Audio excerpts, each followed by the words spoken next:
ta ta ta ta. Roar! Tu mélanges Fox avec MGM ensemble? OK. Bonjour, bon matin, bonsoir. Je m'appelle Chuck, je suis l'animateur de Flixation. C'est un nouveau podcast où est-ce qu'on parle de séries Netflix, séries télé, films, nouveautés. Et je suis accompagné de ma co-animatrice, Laurie. Roar! Rar! Bonjour, Laurie. Allô? Allô, Laurie. Allô, Charles. C'est notre première émission. C'est notre première émission. Oui. Effectivement, on va se présenter un peu, on va parler de qui on est. D'où on vient, pourquoi on fait ce show-là, pourquoi on fait ce podcast-là.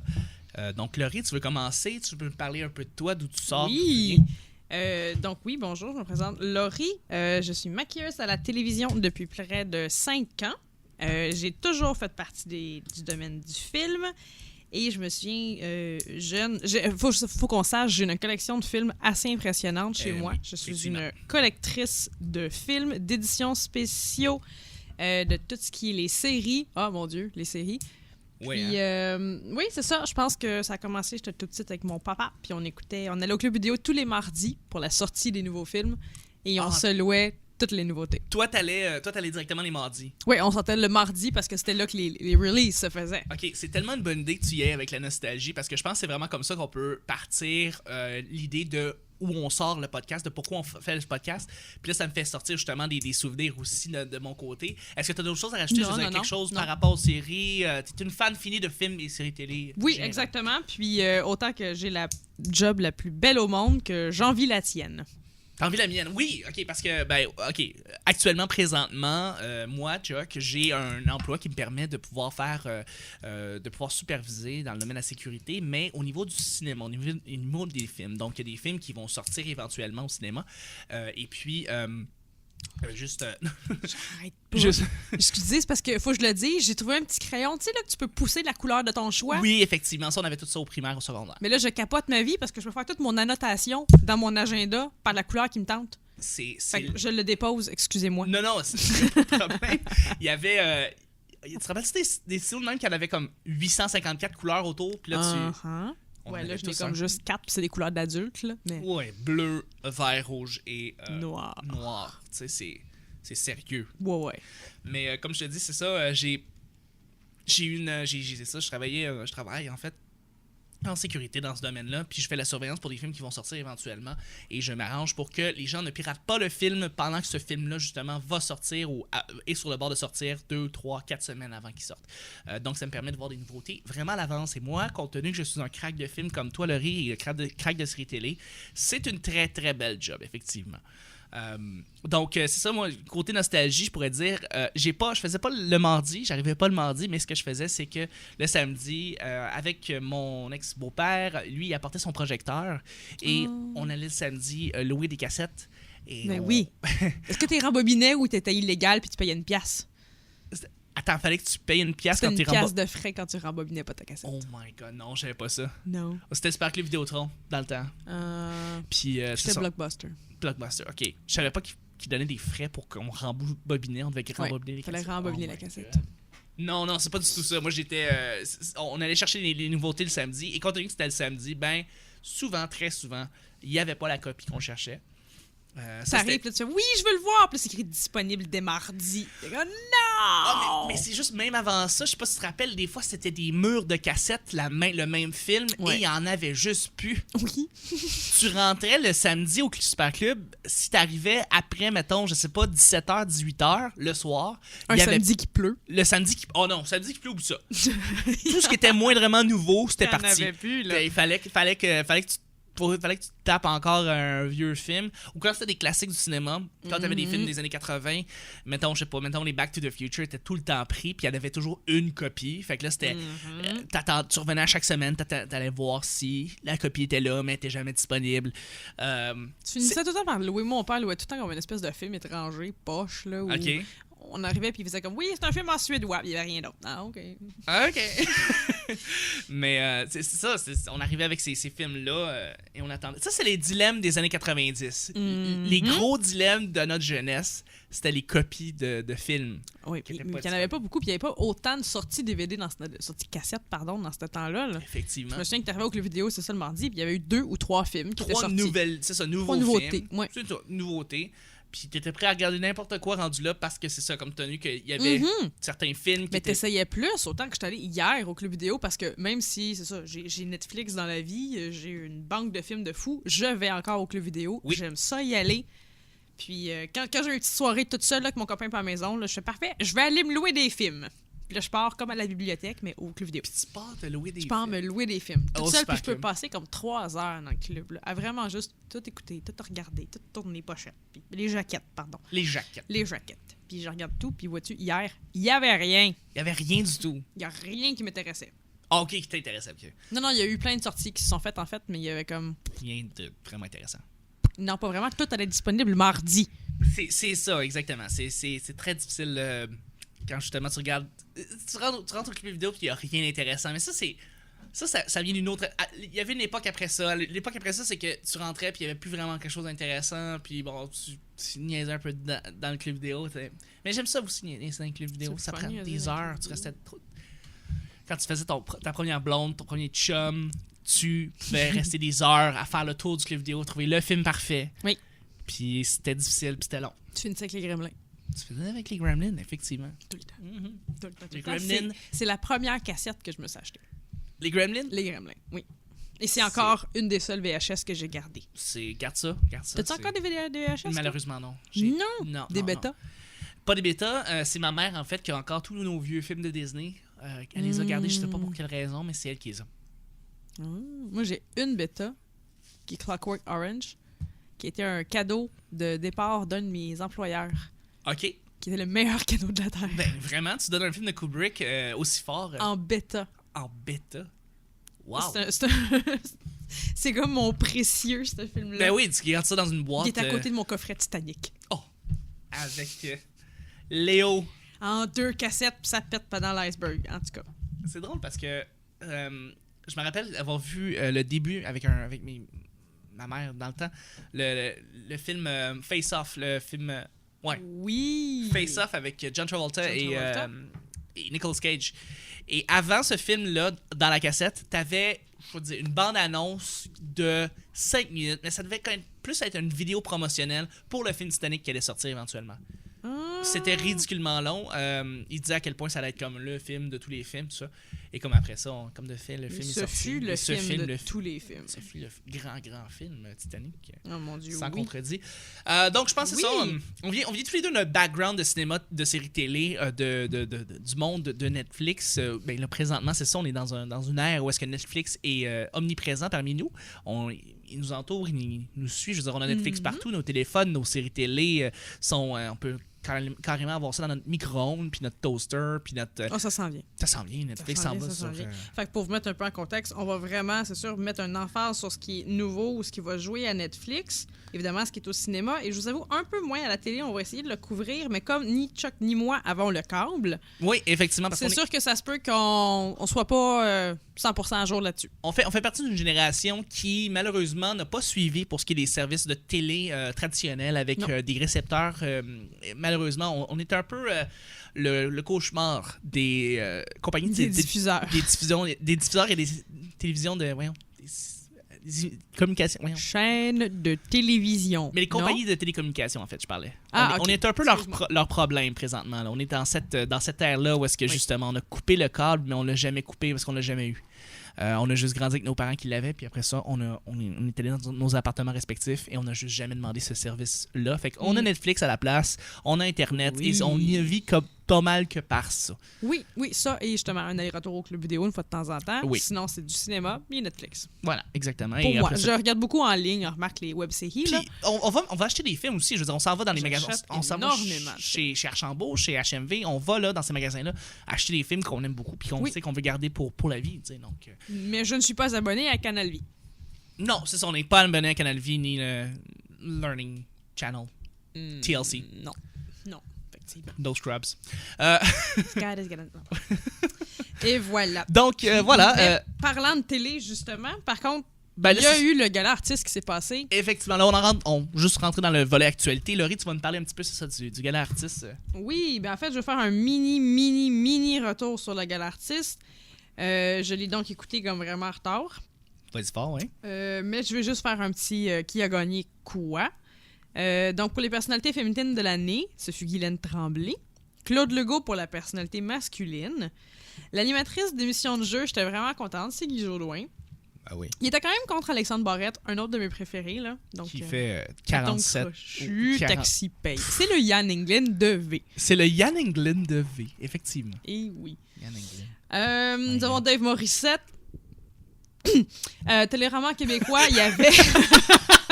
Assis. Ouais, on a Yann Morissette. On skip. Téléroman québécois, c'était Guylaine Tremblay pour le rôle féminin. Pour le rôle masculin, Guy Nadon dans O. Belle mention, d'ailleurs. L'animatrice des magazines culturels et talk shows. Ouais, ben c'était Éric Salvaille. Rôle masculin, télésérie québécoise, Claude Legault pour 1 sur 2 et 19-2. Pour les rôles féminins de télésérie, c'était Marina Orsini, Pierre Bruno pour le TVA Nouvelle. Gino Chouinard, salut, bonjour. Pour animateur d'émission de service. Émission jeunesse, Philippe Laprise, Avrac-Lavie. Belle mention et le plus beau speech de remerciement, je pense, qui a été fait au Gala Artiste cette année, de Philippe Laprise. Il a parlé de l'éducation. J'ai rien écouté de tout ça. OK, il a parlé de l'éducation des jeunes, qu'on a un problème au niveau des professeurs. Bref, c'était vraiment très, très beau. Et Julie Le Breton qui a gagné pour les beaux malaises en rôle féminin et Martin Matt pour le rôle masculin dans les comédies de situation cette année. Oh, je m'en allais oublier Denis Lévesque. Oui, Denis Lévesque. Denis Lévesque. Ah, Denis Lévesque, là. Qui a gagné une mention, là. Hein? Une mention pour son show, Denis Lévesque, là. Je suis content. Je me suis pas fait surtout perdre la face, là, devant Paul McCartney il y a quelques années, là, en chantant une toune, là. Puis j'ai pas ridiculisé le Québec au complet avec ça. Hein? Non, pas du tout. Infoman l'avait tellement bien comme saisi, ce moment-là, c'était parfait. Ah ouais, vraiment, j'en ai du fort. Oh là. On peut-tu mettre comme un mandat, pas un mandat, mais il faut vraiment souligner sa recherchiste, là. Maude? Oui. Maude qui travaille avec lui, justement, pour... c'est pas sa blonde. Je le sais pas. Je pense que c'est sa blonde. Je le sais pas. En tout cas, je suis pas au courant des patins. On s'en fout pas mal. Je m'en fous un petit peu. Je l'ai vu, d'ailleurs, il y a 2 jours. Il y a 2 semaines, j'aurais dit fort, je vais t'expliquer pour quel contexte. Ben, continue. Ah, ben en fait, c'est parce que là, j'arrivais avec ma nouvelle de l'actualité. Oui! Tant, préparez vos sacs à vomi. Non. Le premier lancement de pierre se fait en ce moment parce que je suis en train de dire ça. Vas-y fort. Ça a été annoncé, je l'ai vu passer sur les listes de production. Recette Pompette, saison 2. Non, ça revient, cette affaire-là. Pourquoi? Et voilà, le mot de cœur général. Je sais. OK. Je vais expliquer quelque chose. Éric Salvaille, il a commencé avec son talk show. Son talk show est très bon, pour être très honnête. Ses recherchistes sont incroyables. Ça s'avère que je connais certaines personnes sur Facebook qui sont recherchistes pour En mode Salvaille, qui est cette émission de AV. Puis il fait un show qui est... Il veut faire quelque chose d'extravagant, quelque chose de grandiose pour le budget qu'on a au Québec. Fait comme My Drunk Kitchen? Puis My Drunk Kitchen, c'est une parcelle de son émission qui est devenue extrêmement populaire puis qui a fait une série télé, qui a fait maintenant... My Drunk Kitchen est en fait une série web télé américaine. Qui a été recyclée ici. Puis qui n'a pas coûté une scène à recycler, là, vraiment. Non, il n'y a rien qui a été donné aux 2 pauvres filles qui ont fait ça de leur côté avec leur petit argent. Puis leur... Tu sais, c'est pour ça que dans le bye-bye cette année, on l'avait vu, hein, je pense qu'il avait fait l'émission d'Éric Salvaille, puis il avait dit c'est quoi le prochain sketch, puis là il voyait une des recherchistes d'Éric Salvaille qui regardait. Qui regarde My Drunk Kitchen. J'étais en train de. Non, il faisait. Attends une minute, j'étais en train de checker le dernier sketch de Jimmy Kimmel, je te reviens. Puis ben, c'est ça. C'est exactement ça résume un peu ce qu'on fait. On va prendre des sketchs sur Internet, puis on plagie les sketchs d'autres personnes. On va les faire d'autres pays. On va mettre une autre twist, puis on va rajouter d'autres affaires, mais c'est vrai qu'il y a certains. Des fois, oui, bien, on s'entend que la version québécoise a du gossip, la version américaine en a pas. C'est vraiment le principe de cuisiner drunk. Ouais. Puis le pire, c'est que sais, on se désole par rapport à ça, puis on dit, il plagie, puis tout ça, mais en même temps, on se dit, Colin, c'est peut-être aussi parce qu'on a vraiment pas de budget. On a le public aussi pour ça. On a le public pour ça, pour ce genre d'émission-là, puis ils vont triper, puis ils vont aimer ça. Mais ce que je me dis aussi, c'est que je suis sûr qu'on a des créateurs incroyables ici qui ont des idées qui sont peut-être limitées parce que justement, manque de budget, manque de ressources, donc ils sont pas capables de pouvoir les matérialiser, les faire ici. Et puis malheureusement, ben c'est ça fait un problème qu'on se ramasse à recycler des affaires. Ben là, ça c'est clair, on rentre dans l'espèce de cercle infini où est-ce que les diffuseurs donnent des sous à où est-ce que la population veut voir. Fait qu'évidemment, c'est les grosses émissions, puis les recettes pompettes, puis des affaires comme ça qui ont le budget. Au détriment des belles séries qu'on peut avoir dans les web-séries. On parle de Série Noire qui s'est battue corps et âme pour avoir son budget. Hey, ça a-tu été je sais pas, le terme en français, en anglais c'est struggle, mais c'est... une bataille. C'est une bataille, c'est une réelle bataille pour que... J'ai vraiment l'impression qu'il y a eu une espèce de pression, une tension entre les fans et le diffuseur, puis le diffuseur était jamais sûr. Oui, le diffuseur doit faire son choix. Tout est une affaire de marketing. Faut pas se leurrer, là. Astral Media fait pas des décisions parce que c'est de l'art. Fait des décisions parce qu'il y a un marketing, un public cible, puis c'est là que les sous de code d'écoute vont rembarquer puis tout ça. Ça finit toujours sur l'argent. Faut toujours se dire ça. Quand il y a des décisions qui se font, c'est basé sur les raisons monétaires par rapport à toutes les choses. Exactement. Fait que c'est ça pour dire Recette Pompette saison 2. Écoutez ça va jouer à la TV. Je sais même pas quel poste j'ai pas à TV. Ouais, V. V. Ben V parce que Eric Salvaire maintenant, c'est ça, il est rendu avec deux ou trois shows en fait, la V. Oui. Il s'est un peu approprié ce canal-là. Ce qui est cool, je veux dire, je suis super content pour lui. Il a l'air de faire 850 projets en même temps. Puis, tu sais, il est talentueux, Eric Salvaire. On peut pas l'enlever. Exactement. Un peu comme moi, présentement, qui est en train de faire comme 4 podcasts en même temps. Oui! J'essaie de m'approprier. Tellement polyvalent, Charles. J'essaie de m'approprier l'Internet comme ça. Mais... ça marchera pas. Ça marchera pas, cette affaire-là. Non, ça va. Je suis juste content de faire ça. T'es le nouveau Mathieu Bonin. Ah, tabarnak. Non, commence pas. Je peux-tu te dire, en passant, tu parlais de télévision, tu sais que Timmy Show va revenir? Ça a été renouvelé, saison 2. Excuse, parce que t'as vomi un peu là-dedans. Je cherchais mon sac à vomi. Ouais, c'est ça. Ouais, ça c'est encore une fois une décision de Radio-Canada qui... on se demande qu'est-ce qui se passe. Moi, ce que je t'entends... Tiens donc. Mais Série Noire, saison 2, c'est tourné. C'est confirmé, ça revient, c'est beau, c'est fait. Fun. Je suis content. Ils ont tourné devant chez toi aussi. De belles nouvelles. Oui. Oui, non, c'est une sacrée crise de belles nouvelles de tabarnak. T'as le droit de sacrer, Laurie, c'est un podcast sur Internet. C'est pas la télévision aussi. Pour ce qui est de Série Noire, je suis extrêmement content. Ça revient, puis tout. Je suis tellement content. C'était le nouveau produit, le fun, rafraîchissant de Radio-Canada, puis on le renouvelle. Bonne idée. Oui, exactement. Ça, on a peut-être des nouvelles pour les incroyables aventures de Thierry Ricourt aussi. Peut-être qu'il y aura une saison 2. La France a acheté la saison 1 complète la semaine dernière. Donc, juste pour mettre les gens dans le contexte, en fait, c'est quoi? C'est les aventures? C'est sur tout.tv. OK. C'est aussi une web-série, puis c'est les incroyables aventures de Thierry Ricourt. C'est des mini-zodes, c'est des comédies de situation BDesques. D'accord. Puis là, c'est ça, France 4 a acheté et France 4 a fait une diffusion 24 heures pendant la nuit, non-stop, de les aventures de Thierry Ricourt. Wow! Vraiment un beau projet. Donc, tu as en passant collaborer là, sur cette série-là. Ah oui, effectivement. C'est une merveilleuse série. J'y fais les maquillages, dont toutes les moustaches. Tu sais, les séries web, on est peut-être pas assez encore attiré vers ça. Pour le commun des mortels, les séries web, c'est peut-être encore même pas quelque chose à considérer. Un peu même comme les podcasts en général. Mais si vous avez moindrement de curiosité, si vous voulez voir quelque chose qui sort un peu de l'ordinaire, ben justement, comme web série, ça sort de l'ordinaire, c'est drôle. Le rythme est extrêmement rapide. Et c'est ça que j'aime. Pour ceux qui n'aiment pas niaiser, c'est une série qui ne niaise pas parce que l'action, c'est de l'action aux 2 secondes. C'est comme les bandes dessinées, hein? Effectivement. Tu sais, le rythme dans le film Scott Pilgrim vs. The World, tout se passe extrêmement rapidement. Les transitions, les shots. Il n'y a pas de niaisage. Oui. Avec le budget que Thierry Ricourt a eu, ils ont réussi à faire quelque chose de majestueux. Je peux le dire. Ah, mon Dieu, c'était fou. C'est Alexandre Paquet qui a fait la direction artistique là-dessus. Puis, mon Dieu, chapeau, il a réussi à tourner. Tout se passe tellement rapidement. J'adore ça. C'est complètement fou. Ça s'est sorti de l'imaginaire de Marie-Lise Chouinard, je vais dire une auteure, c'est elle qui a réalisé et qui a écrit. Oui. Conceptrice, créatrice. Exactement, créatrice. Elle a créé le show. L'idée originale de Marie-Lise Chouinard. Donc, on la salue. On la salue. Cocotte qui est en Italie. Cocotte qui est en Italie. Donc, ça fait partie des actualités. T'avais-tu d'autres choses? Non, toi? Oui, moi j'ai embarqué, en fait, tu m'avais parlé il y a quelques semaines d'un événement qui allait se passer à la fin du mois d'avril. Oui! Mais que tu ne pouvais pas pouvoir faire. Tu ne peux pas pouvoir faire. Ça se dit pas, que tu ne pouvais pas assister. Oui, assister. Voilà, les termes. C'est ça qui arrive quand tu fais pas longtemps que tu es réveillé. Bref, moi, j'ai pu me rendre.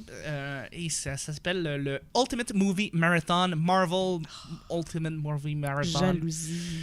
C'est un événement qui se passait au cinéma Banque Scotia et aussi dans 2 autres cinémas à travers le Canada. Donc, c'est vraiment limité comme endroit. Là. Il y avait un à Toronto puis un à Vancouver, je me rappelle bien. C'est un événement que Disney et Cineplex ont organisé conjointement qui a déjà eu une première édition quand les Avengers 1 sont sortis. Ça, j'ai su ça apparemment des gérants du cinéma. Ils m'ont dit que quand les Avengers 1 est sorti, ils ont fait le même truc similaire. Donc, qu'est-ce que c'est le Ultimate Movie Marathon?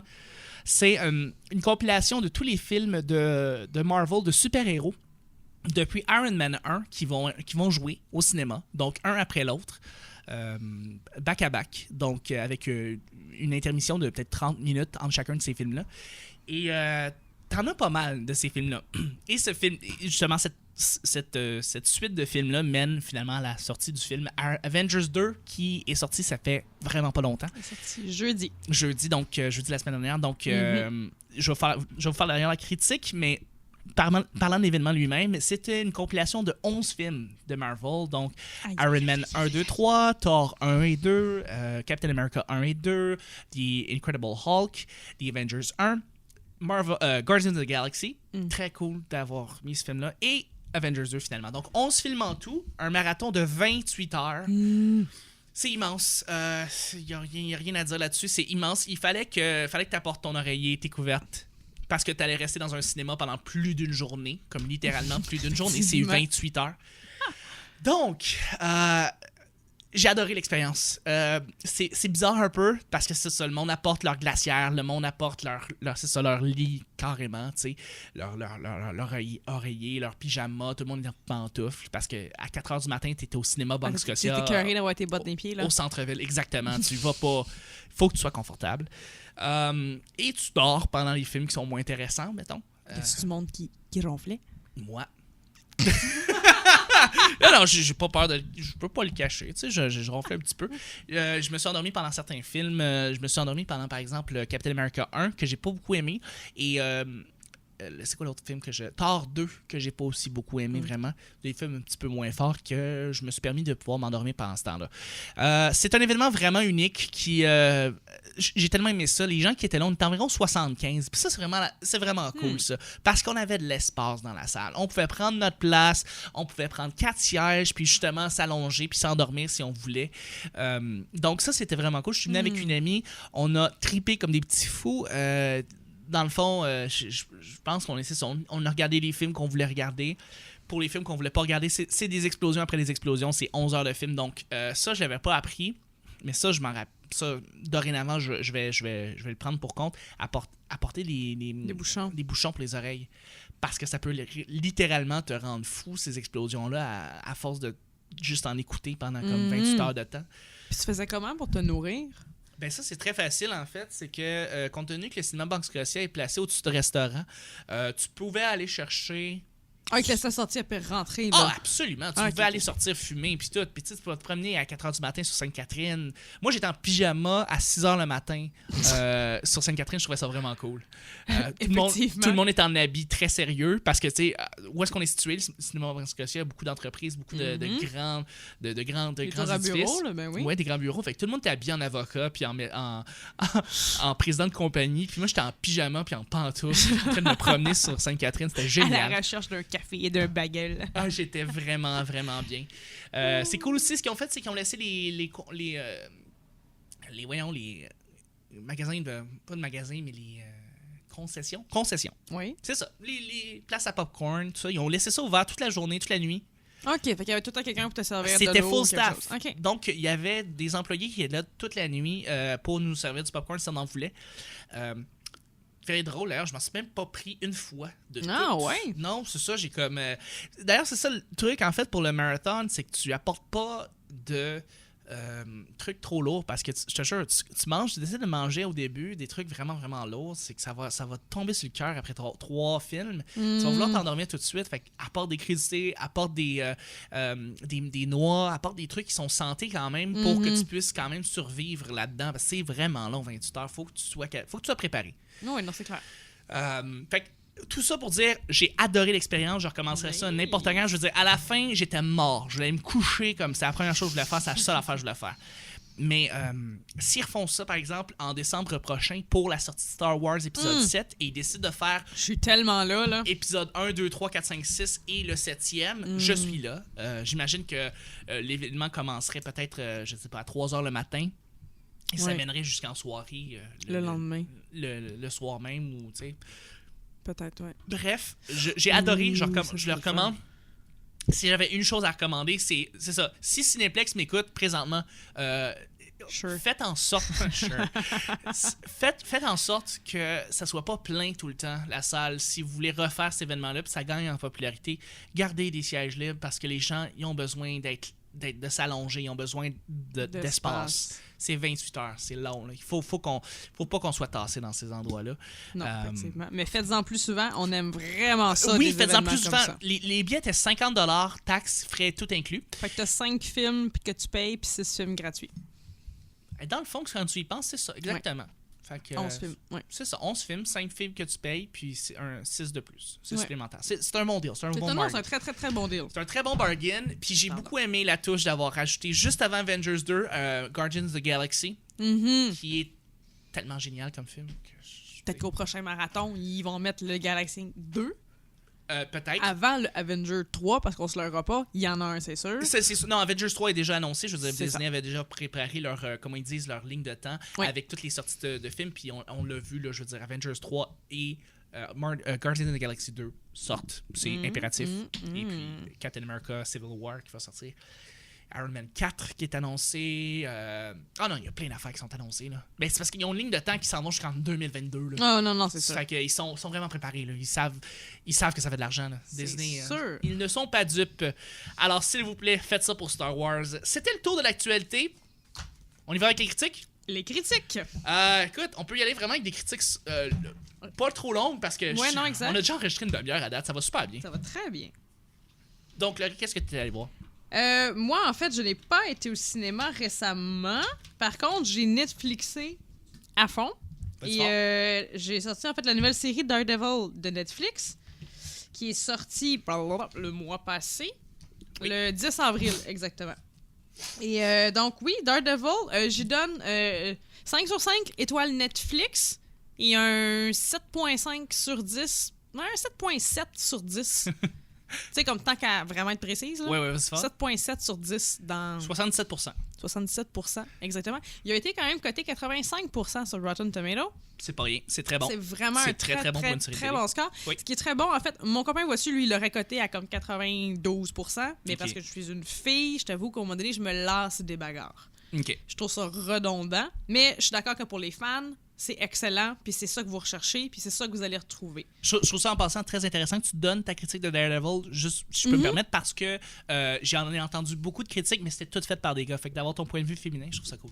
OK, ben je t'avoue, je suis pas vraiment une fan de tout ce qui est les comics pis ces choses-là. T'as pas lu les comics, j'ai pas lu les comics de Daredevil. Tu sors vraiment tu sors de nulle part pour écouter ça. À part celui de Ben Affleck. Ah oui, l'excellente version. Là. L'excellente, mon Dieu. La succulente. Avec Colin Farrell, c'était tellement bon. Ouais, voilà.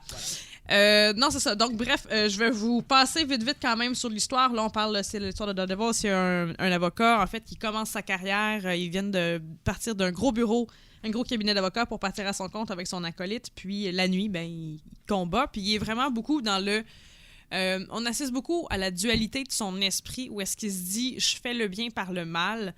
Et est-ce que c'est bien, est-ce que c'est mal? Puis je t'avoue qu'il est tout le temps en train de se remettre en question, mais c'est pas lourd. OK, il y a des questions de moralité là-dedans. Il y a des questions de moralité, vraiment, mais pas de là à devenir une morale pour nous qui écoutent le film. On peut juste le suivre par rapport à la dualité qu'il y a là-dessus, mais je t'avoue que la dualité représente beaucoup toute la série au complet. C'est dark, mais c'est pas dépressif. Les combats sont bons, mais sont pas trop longs. Ça, c'est que j'adore ça. Les gens qui se font mal restent blessés. Ils reviennent pas miraculeusement corrects la scène d'après. Puis Daredevil, il reçoit un coup de poing dans le front, il reste avec son œil au bat noir tout le long de l'émission. Il n'y a pas une disparition comme par magie de sa blessure, là. Puis il ne devient pas un surhumain le lendemain. C'est pas un surhumain, c'est un humain. OK. Le créateur, quand même, de ça, c'est le créateur de Cloverfield puis de Cabin in the Wood. C'était 2 excellents films. Oui, et c'est le même créateur qui a fait ça. Puis, je t'avoue que non, c'est ça, j'ai vraiment aimé ça. C'est très équilibré, ça a une belle balance, ça a un mélange vraiment parfait d'adrénaline, de définition de personnage. Tu suis beaucoup le personnage, justement, dans ce qu'il fait dans sa vie. Puis, pas vraiment un spoil, là, mais il va être en train de se développer une acolyte. Puis, on va savoir plus à la saison 2 ce qui se passe avec l'acolyte. OK, donc oui, puis la saison 2, d'ailleurs, a été déjà annoncée. Oui, exactement. Puis, les scènes de bataille sont extrêmes, à la limite, sont excessives, sont vraiment belles. Il y a énormément de plans séquences. Si vous aimez ça, vous allez être... Tout le monde me dit que les chorégraphies des batailles sont impressionnantes. Vraiment impressionnant. Moi, mon côté fille, c'est que je les trouve répétitives. C'est correct. La facture de l'émission est toujours la même. Tu commences avec un cas d'avocat, donc un cas avec la Cour suprême.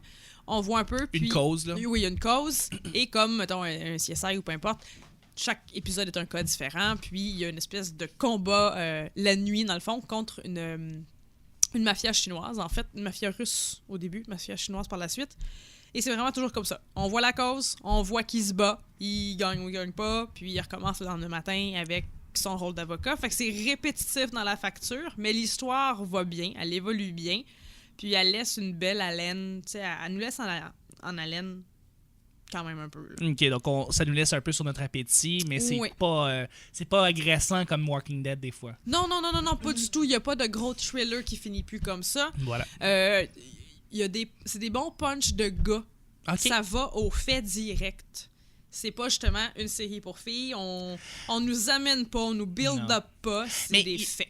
Mais il n'y a pas quelque chose qui vous a... qui a été fait justement pour que ça soit plus accessible justement pour la gente féminine, pour le public féminin, tu ne trouves pas? Non, okay. Non, je trouve pas.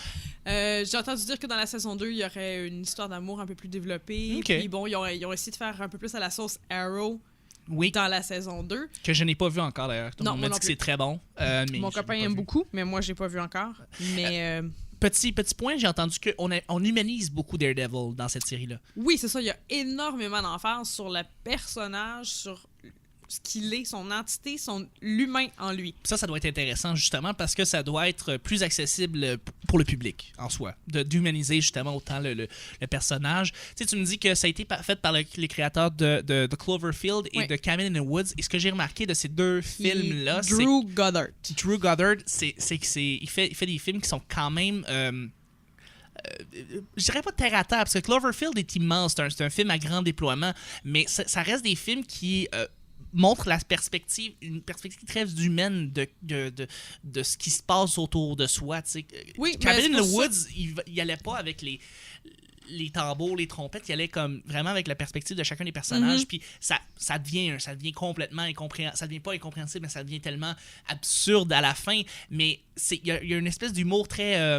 je sais pas, je voudrais dire très, très terre à terre, très humain, très le fun, qui est facile à suivre, puis que je trouve accessible, puis... je t'avoue que c'est plus dark que ça, Daredevil, quand même, mais... Ça l'est, parce que ça se passe beaucoup dans la nuit, puis je sais pas, on dirait que la nuit... Non, mais tout le facture. Les personnages sont plus sombres, leur état d'âme est plus sombre, okay. Tout est plus dark. Mais c'est ça, je dis, c'est pas pour autant que c'est dépressif. OK, ça reste intéressant. Je dis, le mot d'ordre, c'est vraiment l'équilibre, c'est bien fait. Il y a une belle dualité dans tout, c'est équilibré, c'est vraiment sur une balance, puis à date, elle tient droite. C'est parfait. J'ai le goût de voir la suite. J'avais juste vu le premier épisode. J'avais beaucoup aimé. Fait que j'ai hâte d'écouter la suite. Tu me donnes le goût d'écouter la suite, pour vrai. 7.7. 7.7, Laurie, merci beaucoup. Oui. Moi, j'ai vu Avengers 2, Age of Ultron. Donc, on reste dans Marvel. C'est un épisode très Marvel aujourd'hui. Je vais y aller très rapidement parce que je pense que tout le monde a entendu parler de ce film-là. Je pense que personne vit en dessous d'une roche présentement qui font « Ah, Avengers 2 est sorti! » Non, c'est sorti. Tout le monde l'a vu. C'est sorti sur Internet. C'est sorti partout. Les panneaux, partout, c'est annoncé. Adoré ce film-là. Très bon film de super-héros. Très bon film. Ça va être le film de super-héros de cette année. Je pense pas que Ant-Man va réussir à à surpasser le niveau de super-héroïsme qu'il y a dans ce film-là, parce que c'est uniquement des super-héros qu'il y a là-dedans, et Hulk, Iron Man, Captain America, j'oublie tout, là, mais c'est tous les super-héros que t'as, Thor, Black Widow, Hawkeye, Scarlet Witch et Quicksilver. Okay. Tous ensemble pour battre un seul et unique ennemi, Ultron, qui a été créé. Ultron par une erreur, on pourrait dire, de M. Tony Stark, de M. Iron Man. Il a fait une erreur dans ses calculs et puis ça crée cette espèce d'ennemi-là que les Avengers doivent après ça battre ensemble. Le film, est-ce qu'il est aussi bon? La première question, c'est est-ce qu'il est aussi bon que le premier? La réponse, c'est non. Okay. Mais je veux quand même vous dire, allez le voir pareil. Si vous avez aimé le premier, vous allez adorer le deuxième. Okay. Je tenais juste à dire qu'il est petits moins qui font en sorte qu'il n'est pas aussi bon que le premier. Tu sais, moi, je pense que mon film de super-héros préféré, ça a toujours été The Dark Knight de Christopher Nolan. Je peux pas dire qu'il y a d'autres affaires. Mais pour ce qui est de films de super-héros comiques, quoi que ce soit, je pense que le film ultime, c'est Avengers. Il n'y avait rien qui battait vraiment les Avengers. Donc, pourquoi? Qu'est-ce que j'aime dans les Avengers 2 comparativement au premier? Joss Whedon prend des risques. Il y a des scènes qu'on ne voit pas venir, des scènes où est-ce qu'ils vont un peu étirer l'histoire, où est-ce qu'on décide de prendre l'histoire sur un niveau supérieur en faisant des situations un peu plus inhabituelles pour une suite traditionnelle qu'on voudrait faire. Donc, il y a une histoire d'amour qui se fait. Ce que tu voudrais pas vraiment voir, ce que tu penserais pas vouloir voir, soit Joss Whedon prend des risques. Ça, j'aime ça. C'est pas une suite traditionnelle. La meilleure scène de tous les films tous les films d'Avengers est dans le film Avengers 2. La meilleure scène de toutes les scènes, c'est après 25 premières minutes du film, il y a la meilleure scène qui se passe et il faut la voir, c'est vraiment intéressant. J'en dirai pas beaucoup, mais ça rend les super-héros très très très humains et c'est une scène très très drôle que j'ai beaucoup beaucoup beaucoup aimé. Donc c'est la meilleure scène de tous les films d'Avengers. Ensuite, on met l'emphase sur les personnages secondaires. Ça, j'aime ça. Black Widow, Hawkeye, les personnages qui sont un peu moins en avant-plan dans les Avengers, on met beaucoup d'emphase sur eux, on met beaucoup d'importance sur eux. Je sais pas si c'est par rapport au contrat que ces acteurs-là ont eu, puis ont fait en sorte que on essaie d'égaliser en fait l'importance de chacun des acteurs et donc des personnages, mais ça fait en sorte que c'est le fun d'avoir Jeremy Renner et Scarlett Johansson qui ont une importance quasi égale à, on va dire par exemple Thor justement. Oh wow, donc c'est quand même intéressant. Ce que j'aime aussi, c'est que si vous avez vu la bande-annonce, on révèle pas grand-chose. Il y a beaucoup d'affaires qui est une surprise dans le film. Et ça, c'est le fun. C'est ça, on est dans une ère où est-ce que les bandes-annonces révèlent tout. Oui. C'est pas mal. Puis quand on a justement un film où est-ce qu'on révèle pas grand-chose, ben on montre beaucoup de scènes d'action, quoi que ce soit, mais que justement, il y a beaucoup de choses qu'on voit pas dans ce film, qu'on aperçoit dans le film, qu'on est surpris. C'est rafraîchissant, c'est le fun, ça nous pop dans les yeux. Le problème aussi, il y a des petits problèmes, des petits moins. Il y a des petites longueurs que j'enlèverais, des scènes un petit peu trop longues à mon goût qu'on pourrait couper ici et là. Une tension amoureuse, comme j'avais dit plus récemment, en fait, pas avant. Une tension amoureuse inutile que j'aurais enlevée carrément, en fait, je pense. Il y a une composition, la composition des scènes d'action. OK, il y a moins de scènes d'action que dans le premier. Mais les scènes d'action sont plus longues. Fait que c'est comme pour contrebalancer. J'aime pas ça. Quand la scène d'action dure une demi-heure, tu t'emmerdes. Tu perds ton focus, là, ça devient long, ça devient... Tu sais, OK, ils se bataillent. OK, là, get to the fucking point. Faisant un petit peu moins, des plus courtes, parsemées, j'aurais mieux aimé ça. Mais ça, c'est vraiment mon point de vue personnel. Je veux dire, j'ai beaucoup de gens qui peut-être qui vont nous écouter qui vont dire non, le deuxième est supérieur et meilleur. Bon, pour toi, je suis content. Oui, c'est ça, mais ton point de vue à toi. Exactement. Quicksilver et Scarlet Witch, qui sont interprétés par l'acteur de Kick-Ass, Aaron Taylor Johnson, je ne me rappelle plus exactement, et la petite sœur des jumelles Olsen, Elizabeth Olsen. Oui, exactement. Ils sont là, sont intéressants. Je sais pas, il y a quelque chose qui manque à ces deux super-héros-là. Peut-être parce qu'on les introduit justement dans ce film-là. Puis il n'y a pas le oomph que les autres super-héros ont, mais en tout cas, je sais pas, il y a quelque chose qui manque venant de ces deux-là. Mais bon, c'est bon de savoir qu'ils vont continuer je vous révèle rien là-dessus, mais ils vont continuer à être avec les Avengers parce que de toute façon, c'est comme. Les Avengers, c'est un collage. C'est une compilation. On culmine, on ajoute les super-héros ensemble. Fait que c'est sûr qu'elle allait revenir éventuellement. Alors, je suis très content. Si par exemple, les Avengers 1, j'y avais donné, mettons, un 8.5, une 9 sur 10, ben les Avengers 2, je lui donnerais, mettons, un 8 ou un 7.5. Okay. Donc, c'est vraiment un film qu'il faut voir. C'est le film de l'été, probablement. J'ai hâte de voir qu'est-ce qui va se passer avec Ant-Man, avec Paul Rudd. Ça va être une autre perspective vraiment intéressante.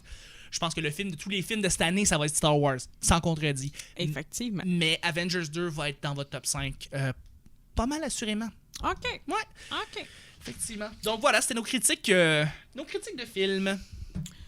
Oui, là, on va rentrer dans un segment où est-ce que on vous invite tous à faire le même jeu que nous, dans votre tête, dans votre char, avec votre ami, avec votre tante, avec votre chum. Ouais, c'est un petit site assez fantastique.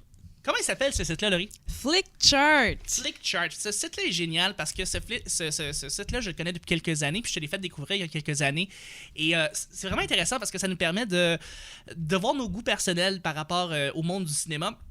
Donc, Flickchart, c'est pas compliqué. On a 2 films qu'on nous offre et on doit choisir entre ces 2 films-là lequel est meilleur, lequel est supérieur. Exactement. C'est un versus-versus. C'est un versus-versus. Et ce qui est intéressant, c'est qu'on prend des films dont les genres, les styles ne sont pas pareils. Mm-hmm. Donc, il faut choisir entre un film d'horreur puis une comédie, lequel est meilleur. Mais tu sais, quand tu prends un excellent film d'horreur puis une excellente comédie, c'est extrêmement difficile. C'est là que ça devient complexe. Mais c'est là que ça devient intéressant.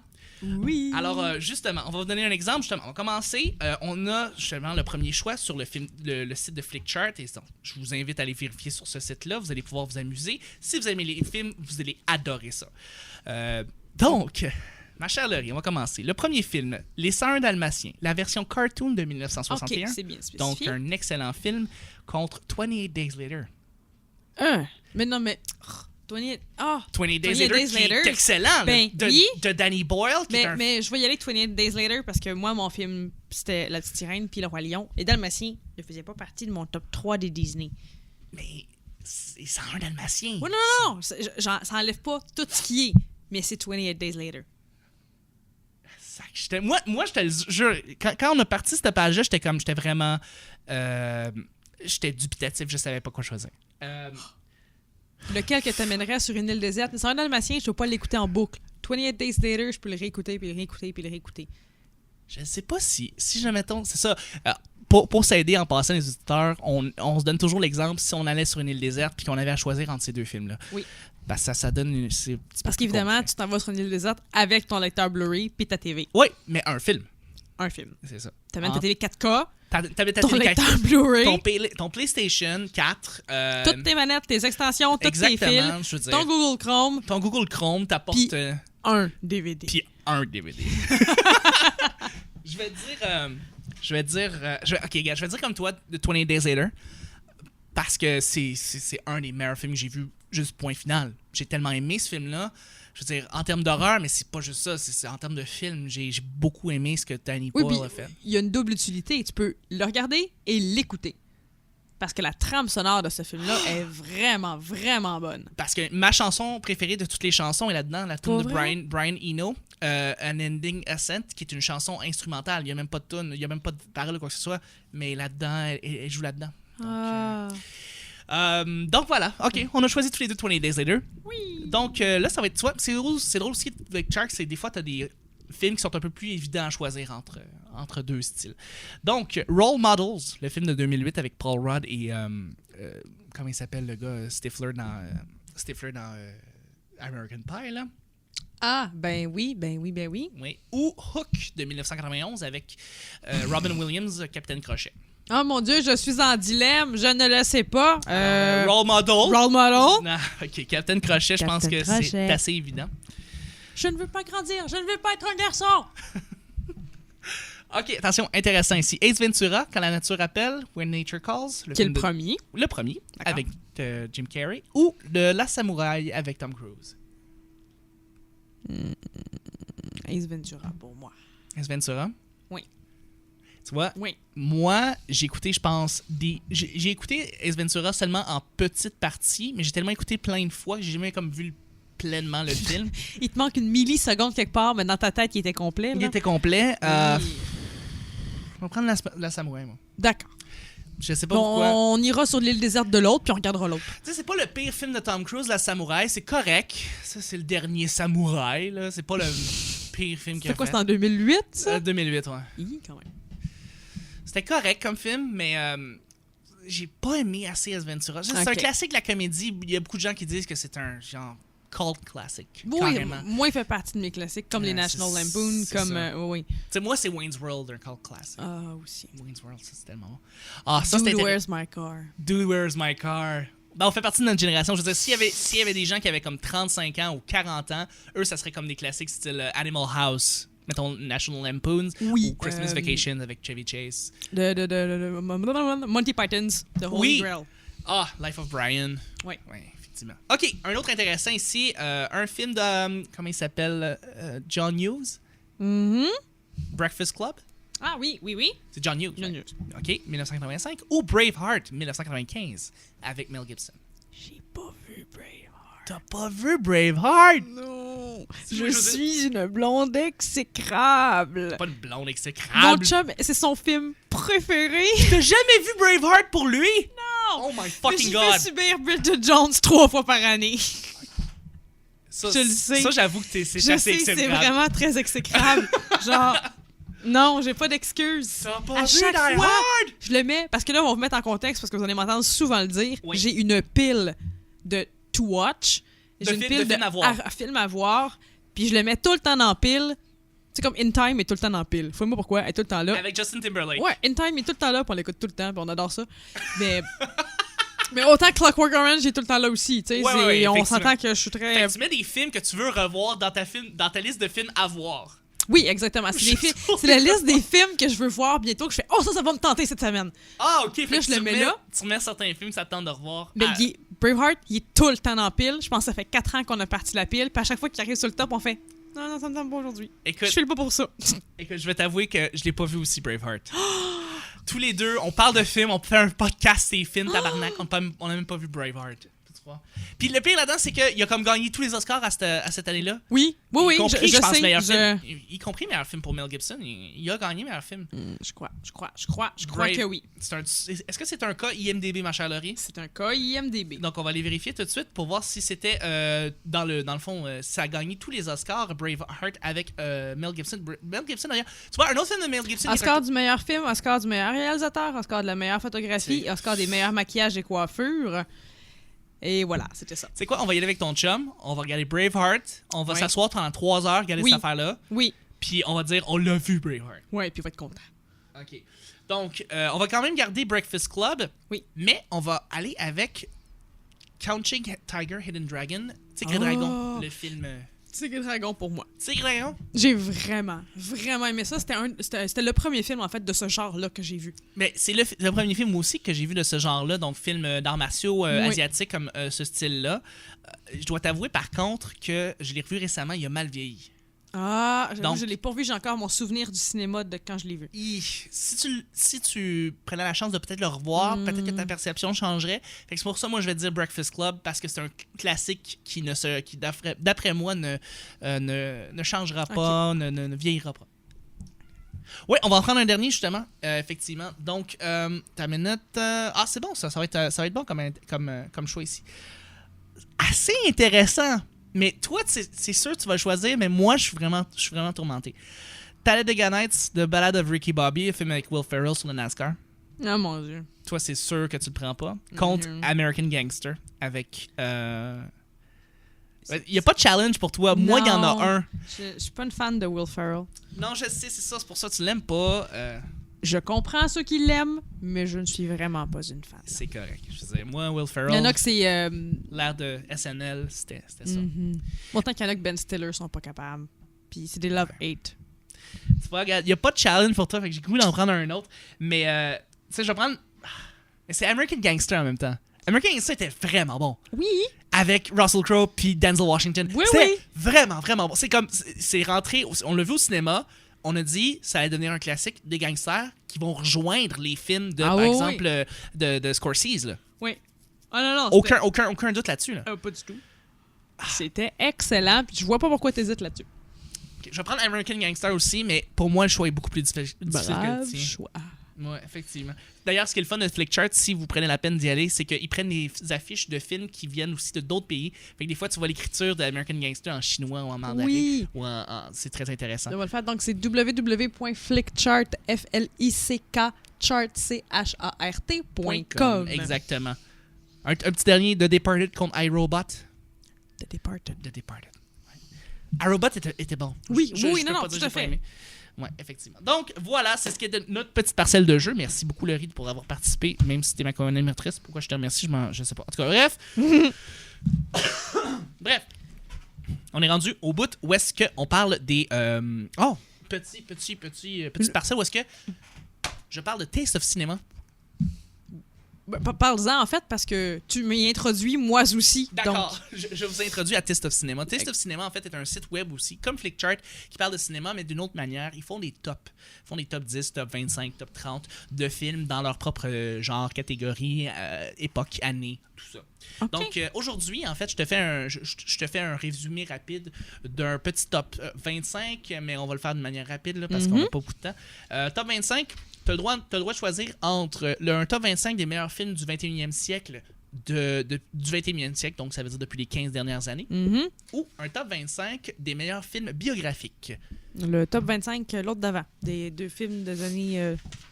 que je ne fais pas plus manquer de voyelles dans cette phrase-là. Oh là là, c'est pas grave. C'est pas grave, on va faire ça, le top 25 des meilleurs films de science-fiction depuis les 15 dernières années. On avait au numéro 25 Primer, que je ne connais pas. Je ne connais pas. Numéro 24 Metropolis. Oh! 2001. Qui est un animé japonais, en fait. Mon père a bien aimé ce film-là. Numéro 23 Time Crimes, que je ne connais pas malheureusement, 2007. Il y a beaucoup de films là-dedans qu'il faut que je regarde. Tu vois, numéro 22, A Scanner Darkly, qui est le film avec Keanu Reeves, qui a été fait, et Robert Downey Jr., qui a été fait. On a rajouté par-dessus la composition une espèce de self-shading, qui est un espèce de procédé qu'on voit dans les bandes dessinées, qui m'intéresse beaucoup. Un film que j'ai pas vu, mais qui est apparemment intéressant. Non, numéro 21, Cloverfield. Oui! Exactement, un film de monstre. Numéro 20, Source Code, le film avec Jake Gyllenhaal, où est-ce qu'il remonte dans le temps dans un train. Oui, code source. J'ai beaucoup aimé. Oui, c'était bon, ça. Numéro 19, je suis content qu'on l'ait mis là, Edge of Tomorrow. Avec Tom Cruise, un des bons films de Tom Cruise depuis quelques années déjà, enfin qui est là. Oui. Numéro 18, Super 8. Ah, mon Dieu, oui. Hey, j'avais oublié que ça existait, ça. Ben oui. Numéro 17, District 9. Ah, c'est quoi? Oui. District 9, je l'aurais mis dans le top 10. Ah ouais, moi aussi. J'ai trouvé exceptionnel. Vraiment. OK, numéro 16, Dawn of the Planet of the Apes. Ah oui! Donc, le numéro 1, qui était le premier. Numéro 15, Cohérence, qui est un film qui est sorti il y a 2 ans, que je ne connais pas malheureusement. Cohérence. Non plus. Numéro 14, Serenity. Ah oui! Le film basé sur la série Firefly, que j'ai vu le premier épisode et que j'ai adoré. D'ailleurs, que je vais suivre. Je vais peut-être vous en parler un petit peu plus tard. Numéro 13, Star Trek. Je l'ai pas vu. T'as pas vu le premier Star Trek? Non. Tu vas tellement aimer ça. Je sais, mais il y a juste le 2 sur Netflix. Ouais, non, ça je sais. Il faut que tu prennes le temps de le voir. Je pense que je vais m'en acheter en Blu-ray parce que j'ai tellement aimé. C'est JJ qui rend Star Trek d'une manière tellement accessible pour tout le monde. Je sais, puis mon chum m'arrête pas de m'en parler, puis c'est ça. Absolument, tu vas adorer. Je pense que Star Trek, il faut que tu les regardes là, comme cette semaine. Okay. Numéro 12, Gravity. Oui. Tellement bon. Ah, tu vois, Gravity, ça, je l'aurais mis aussi dans le top 10. Oui, moi aussi. De Cuaron. Cuaron, je pense que son meilleur film, ça reste Children of Men, mais Gravity est là-dedans. Il est dans le top 10 aussi. Tant que Denis Darko il est là-dedans, moi, je vais être en paix. Oui, il est là-dedans. Okay. Dans le top 10. Je suis en paix. Numéro 11, The Man from Earth. 2007. C'est pas le film avec Keanu Reeves? Ah, celui-là qui est comme un alien, là? Ouais. Non, je pense pas. Non, c'est The Heart of the World is to Live. Je ne connais pas The Man from Earth. Je vais l'écouter. Numéro 10. Ah, tellement content. Sunshine. C'est un film où est-ce que c'est une histoire, c'est l'histoire d'un vaisseau qui est supposé, on pourrait dire, refléter le soleil sur la Terre parce que la Terre est comme dans l'ombre. Puis là, eux autres, leur job, c'est de provide, on dit en anglais, là, mais comme amener du soleil pour la Terre. Ouais. C'est avec Cillian Murphy. J'adore ce film-là. C'est un film fantastique. Excellent. Film fantastique science-fiction. Numéro 9, Inception. Ah oui. Absolument. Science-fiction, ça a tout à fait sa place. Oui. D'ailleurs, moi, je l'aurais mis dans mon top 5 Inception, je pense. Oui. Ben, oui. Numéro 8, Donnie Darko, justement. Yay! Excellent Mais film. j'aurais mis Inception J'aime mieux plus en Inception avant avant. que Donnie Darko. Mais Donnie Darko est tellement... Il y a de l'absurdité, on dirait, dans ce film-là. Il est tellement sorti de nulle part, ce film-là. Là. Ah, Avec les portails de... Oui. Où est-ce que... En tout cas... Faut que vous l'ayez vu si vous l'avez pas vu. Ça fait vraiment partie des classiques. Mais écoutez ça en après-midi quand vous avez pris assez de café. Numéro 7, ça, je suis tellement content qu'il l'ait inséré. Puis oui, j'aurais mis dans le top 10 Eternal Sunshine of the Spotless Mind avec... Oui! Jim Carrey. Et quand Kate tu y penses, Winslet. absolument, Eternal Sunshine est un film de science-fiction. Quand tu Oui, y penses, oui. rentrer dans les rêves des gens. Oui. Numéro 6, Looper. Avec, Ah, mais Looper, je l'aurais oui. remonté parce que je trouve que c'est un film C'est Bruce surestimé. Willis, ça? Oui, et Oui. comment il s'appelle? Il jouait dans Inception, puis Le petit brun aux oreilles décollées, là. oui, le petit bonhomme qui a joué dans Don John. Oui. J'ai beaucoup aimé Don John. Don John, j'ai aimé Ouais, ça. je sais pas. Ouais. Ouais, voilà. Numéro Je- 5. Oui, numéro 5. Interstellar. Tu l'as pas aimé? Non, j'ai pas aimé. Mais je peux pas dire que je l'ai plus aimé que Gravity. Moi, j'ai Yep. l'impression que Interstellar, je vais l'écouter et je vais le réécouter et je vais me rendre compte que c'est peut-être le meilleur travail de science-fiction genre qui a été fait depuis les 15 dernières années. J'ai l'impression qu'il y a du travail derrière ce film-là. Christopher Nolan savait qu'est-ce qu'il faisait. Ah oui, Absolument. clairement. Par contre, moi, je trouve, choisis un sujet dans un film, puis tiens-y, puis tiens-toi-en, en fait. Ce film-là parle pas de un sujet, parle pas de deux sujets, parle pas de trois sujets. Ah, 7 sujets. Ouais. 7 faits scientifiques différents qui est discuté dans ce film-là. Ouais. Fait qu'on te suit et à travers le temps, et à travers l'espace-temps, et à travers la trigonométrie est placée là-dedans. En tout cas, moi, je trouvais que c'était rendu trop loin. Les concepts étaient tellement nombreux que quand Ouais. je commençais à adapter un concept, j'étais rendu qu'on m'en présentait un autre, puis je faisais comme « Ouah, je suis pas prête encore, laisse-moi assimiler le dernier ». Fait que, tu sais, j'ai compris le premier niveau du film, j'ai compris une partie du deuxième niveau, mais si tu me demandes de te parler de tous les concepts scientifiques qui sont parlés là-dedans, je peux pas t'en nommer. Écoute, moi, je pense qu'il a quand même réussi à rendre ça accessible puis que c'était Pardon. pas si compliqué, Interstellar. C'est peut-être le fait que c'était un film qui était très étoffé puis que on pourrait dire à la limite lourd un peu parce que oui, Mais c'est pas... J'ai pas trouvé que c'était un film compliqué. J'ai senti, en fait, que c'est un film qui se voulait compliqué. Ah non, je trouve pas que c'est un film Moi, qui j'ai- avait une prétention de se vouloir compliqué. Je pense que c'est un film qui voulait raconter une histoire à travers des concepts scientifiques qui pouvaient être compliqués justement à comprendre, mais je pense que quand même Nolan a réussi à rendre ça accessible, un peu comme Inception, un peu comme tous ces films-là, c'est-à-dire de faire un film avec une histoire qui peut avoir beaucoup de couches, beaucoup de niveaux, mais que quand tu t'attardes juste à la première couche, Ah, mais tu la peux quand même première avoir couche du était fun. très simple. Oui, c'est ça, c'était très Absolument, facile à c'est une suivre. histoire, c'est vraiment C'est vraiment quand une t'arrivais histoire dans ce entre un père et sa fille, vraiment, puis c'est Murphy Cooper. D'ailleurs, c'est très drôle qu'elle s'appelle Murphy Cooper, mais voilà. Effectivement. Numéro 4, The Congress, que je n'ai pas vu. The Congress est un dessin animé avec, si je me rappelle bien, Robin Wright, Ah! qui est sorti il y a 2 ans et que je veux voir absolument, qui apparemment est excellent. Numéro 3, tellement content, Moon, Ah, mon Dieu, ben oui! avec, comment il s'appelle? C'est pas Shepard, c'est Iron Man 2, là, il a joué, Oui, là, là. c'est un de mes acteurs préférés, il a joué dans Confession of a Dangerous Mind, c'est là que je l'ai découvert, film de George Clooney, que j'ai tellement aimé. Donc Moon, qui raconte l'histoire d'un gars qui est dans un... Sam Rockwell, voilà. Sam Rockwell. Exactement, qui raconte l'histoire d'un gars qui est sur une base lunaire et qui vit là. Et c'est avec Kevin Spacey. Oui. C'est excellent. Numéro 2, je parlais tout à l'heure de Cuaron. Children of Men est là, numéro 2. Ah, oui! Moi, je suis content d'avoir... Tu sais, numéro 2, oui, absolument. Oui. Et numéro 1, voilà, du top 25 des films du 21e siècle. T'es prête, Laurie? Oui. Her. Oui! C'était bon, hein? Her, ouais. Je sais pas si Her, je l'aurais mis. J'aurais peut-être mis Children of Men numéro 1. Puis tu sais, Inception aurait été dans mon top 5. J'aurais mis peut-être... si tu veux prendre, je sais pas, si tu veux prendre un peu la chance. Edge of Tomorrow, je l'aurais peut-être mis dans le top 10, justement. Mais il y a des films que j'aurais Cloverfield déplacés. aurait fait partie de mon... District 9, en fait, aurait fait partie District de mon 9, top oui. 10. Ouais, Aurait- District 9. District 9, j'aurais mis dans le top 5. Ouais. Tu sais, vois-tu, j'aurais peut-être tassé de... Non, On a-tu en parlé tout de Prometheus? Non, il n'est pas dedans. Intéressant. Prometheus, il n'est pas dedans. Intéressant. Ah. Donc, Oui, donc... Sorti prochainement? Oui, je parlais en fait un peu de ce qui s'en vient, ce qui est arrivé. Là, on est dans la première semaine de mai, mais ce qui est arrivé au mois de mai. Excusez-moi, je vais me placer devant le micro en même temps, ça aiderait peut-être. Vas-y fort. Donc, pour ce qui est de Netflix, on a quand même des belles sorties qui s'en viennent. On a des nouveautés, en fait, que vous avez vues à la télévision québécoise, mais qui s'en viennent sur Netflix. Donc, on a Unité 9 saison 1 et 2 et 19-2 saison 1 qui sont disponibles depuis le 3 mai sur Netflix, en française, évidemment. Dans les nouvelles séries originales Netflix, vous avez Grace and Frankie, une comédie de situation.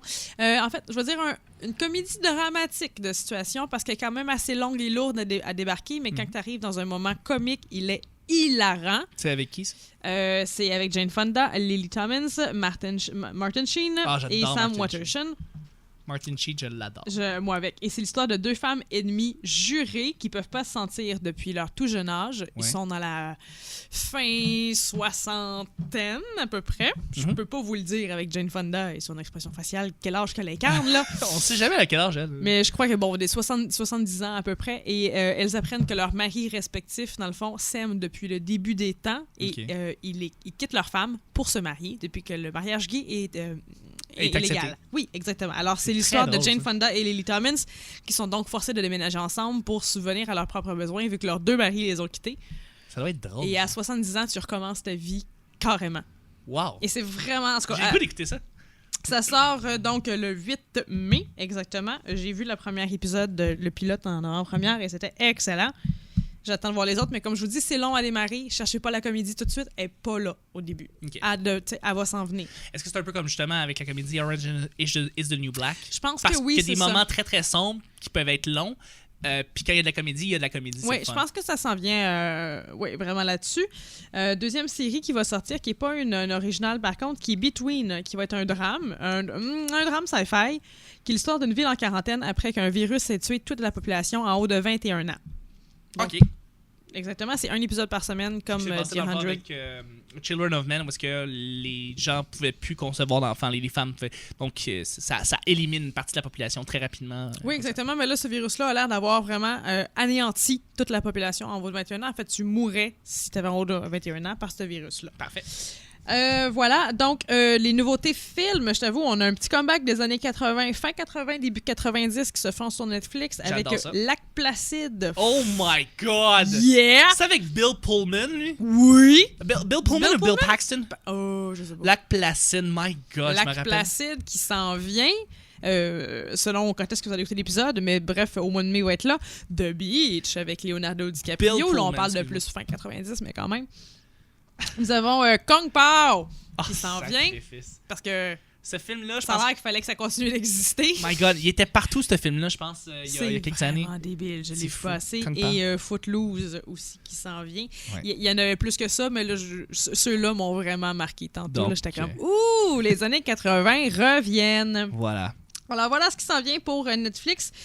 Pour ce qui est de la télévision régulière, je vous avoue que je suis pas très, très au courant. Par contre, le 17 mai prochain sur ABC, ça va être les Billboard Music Awards. Je vous invite à écouter et regarder. Tu vas écouter ça. Qu'est-ce qui se gagne?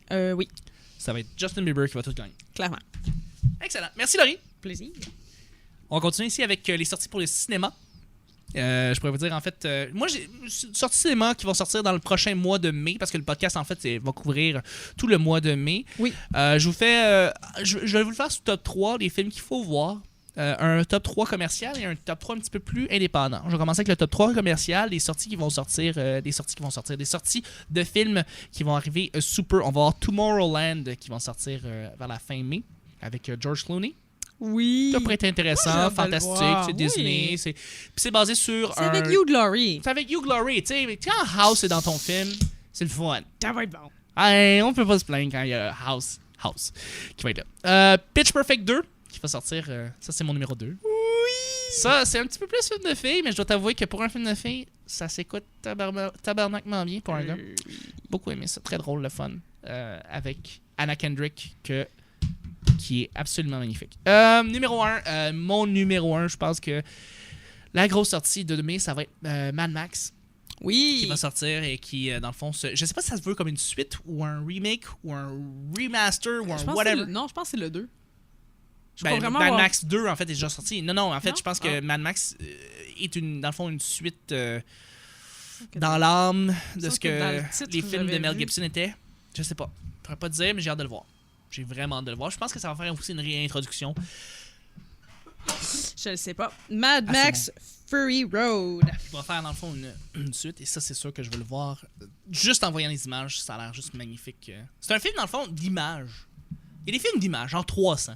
Que Oui. tu regardes, t'es Oui. flabbergassé par les images. Ben, c'est ça. Mad Max, ça a l'air d'être ça. Mon top 3 un peu plus indépendant. Numéro 3, ça va être une petite comédie indépendante avec Kristen Wiig qui s'appelle Welcome to Me, qui est avec, dans le fond, qui parle d'une demoiselle, une femme, jeune femme, un peu pognée, comme on va dire, un peu prise, et qui décide, qui gagne un très très gros montant à la loterie, et qui, pour son plaisir personnel, on dirait, selon la bande-annonce, décide de faire son propre show de télévision. Ah oui, Et, j'en ai entendu parler. Et elle décide de faire ce show-là par elle-même. Elle décide qu'est-ce qu'elle va mettre dans son show. Et le monde se demande, les producteurs, le monde qui sont à la régie, se demande tout un peu qu'est-ce qu'elle fait là. Puis elle a pas de confiance beaucoup. Qu'est-ce qu'elle fait là? Puis c'est une comédie, carrément, avec Kristen Wiig. Et je l'ai toujours dit, vous allez le connaître, les auditeurs, je pense que Kristen Wiig est la femme la plus drôle aux États-Unis. Je pense qu'elle surpasse Tina Fey. Je pense qu'elle surpasse Amy Poehler. Je pense que c'est la femme la plus drôle aux États-Unis. En tout cas, bref, c'est mon humble opinion. Numéro 2, c'est un documentaire, Kurt Cobain, montage of Heck. Oui. Si vous avez vu la bande-annonce, vous avez le goût de voir ce film-là. C'est définitif. Ça parle. Je pense que c'est le documentaire ultime sur Nirvana, sur ce que Kurt Cobain était, comment il a créé Nirvana, puis Oui. comment ça s'est passé. Dimanche dernier, ceux qui avaient HBO ont pu l'écouter. Ah, il était déjà sorti là-bas. Il y a une journée seulement. Peut-être sur c'est HBO. Je sais pas si c'est HBO qui produit ce documentaire-là.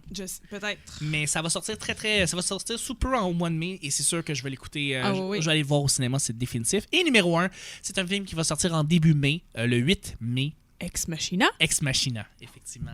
Film de science-fiction qui est déjà apparemment un classique selon certaines critiques américaines. Très, très, très bien coté sur Rotten Tomatoes. Là, je pense qu'on est dans les fin 80, début 90%. Je crois que oui. Écoute, la critique du New York Times, on va s'entendre qu'ils sont très, très durs à avoir une belle critique. Puis Oui. Elle est enchanteresse, là. C'est vraiment... Ex Machina, 91% sur Rotten Ouh, Tomatoes. quand Faut même. vraiment aller le voir. Donc, ça va sortir le 8 mai prochain. Donc, un film où est-ce que t'as le patron d'une compagnie qui est interprété avec brio par celui qui a fait Inside Llewyn Davis. Comment il s'appelle? Notre cher. Je vais te le cliquer tout de suite dessus. C'est avec... avec Oscar Isaac, exactement. Lui que je commence à vraiment aimer à cause de Inside Llewyn Davis. Inside Llewyn Davis, qui décide d'inviter un de ses employés, Domhnall Gleeson, qui a joué dans In Time, Just in Time, le film de Nicholas Sparks avec Rachel McAdams. Non, About Time. About Time, qui est un des vraiment bons films de Nicholas Sparks. Moi, j'ai beaucoup aimé. Il se transporte à travers le temps avec avec son placard, on dit. About oui, Time. oui, effectivement. J'ai beaucoup aimé ce film. Oui, non, c'est très bon, ça. Et dans le fond, ce patron de compagnie-là décide de l'inviter pour présenter un nouvel humanoïde, on pourrait dire, un nouveau robot qu'il a créé, avec une intelligence artificielle un petit peu, on pourrait dire, déconcertante, parce que cette personne-là, c'est une humanoïde femme extrêmement séduisante, jeune, qui finit par séduire le personnage de Domhnall Gleeson et on va voir qu'est-ce qui va se passer. Oui, c'est très nébuleux la bande-annonce, ça nous mène nulle part vraiment. Et c'est ça parle de justement l'intelligence artificielle. Comme Her a abordé ce sujet-là. Comme en fait. Her, effectivement. Her, petit fait intéressant, c'était pas supposé être Scarlett Johansson qui faisait la voix. C'était supposé être une autre demoiselle, une femme qui est moins connue, on va dire, qui a fait la voix du début à la fin, qui a tourné au complet avec Spike Jonze. Et Spike Jonze, Spike Lee. Ben voyons. Puis moi, Voyons, je suis vraiment Carly. nulle aujourd'hui. Là, Ben, c'est ça. C'est un peu bizarre, dans le fond, qu'on se ramasse à pas trouver nos noms comme ça aujourd'hui. Spike Jonze. Spike Jonze, c'est ça. De toute façon, ça va être coupé. Donc, c'est ça. Spike Jonze a tourné avec elle tout le long, puis tout, et ça a super bien marché jusqu'à temps qu'à la fin, il fait le montage final avec... Tu sais, on voit Joaquin Phoenix qui parle à elle, puis ça va bien, mais il se rend compte que la voix marche pas tout à fait. Puis ils ont comme un peu décidé à la dernière minute d'avoir choisi Scarlett Johansson, apparemment. Donc, c'est vraiment une décision de dernière minute, que ce soit elle. Parce qu'à la base, ça a été une femme point connue qui faisait la voix et qui aurait peut-être justement gagné en popularité si ça avait été elle dans le film. C'est une bonne... oui, effectivement, je pense que ça a été un bon choix aussi d'aller chercher ça. Quoi qu'il y avait quand même Amy Adams déjà dedans. Amy Adams que j'adore. La distribution était déjà excellente là, avec Joaquin Phoenix. Ouais. Donc voilà, c'était le top 3. Les films qui vont sortir prochainement. En fait, c'est ce qui termine le show, mais juste avant, on va vous donner une petite phrase, une petite citation de film qu'on a bien aimé. On vous défie de trouver... OK. Moi, de trouver c'est qui dit quoi dans quel film. Vous nous le direz dans le groupe Facebook ou sur YouTube ou sur SoundCloud. On est sur iTunes, on est un peu partout. Donc, si vous voulez écrire de où on parle de quoi, c'est let's go. Oui. Tu vas commencer? Oui, OK. Bon, moi, c'est pas compliqué. Je vais y aller avec un film de mon enfance. I'm not bad. I'm just drawn that way.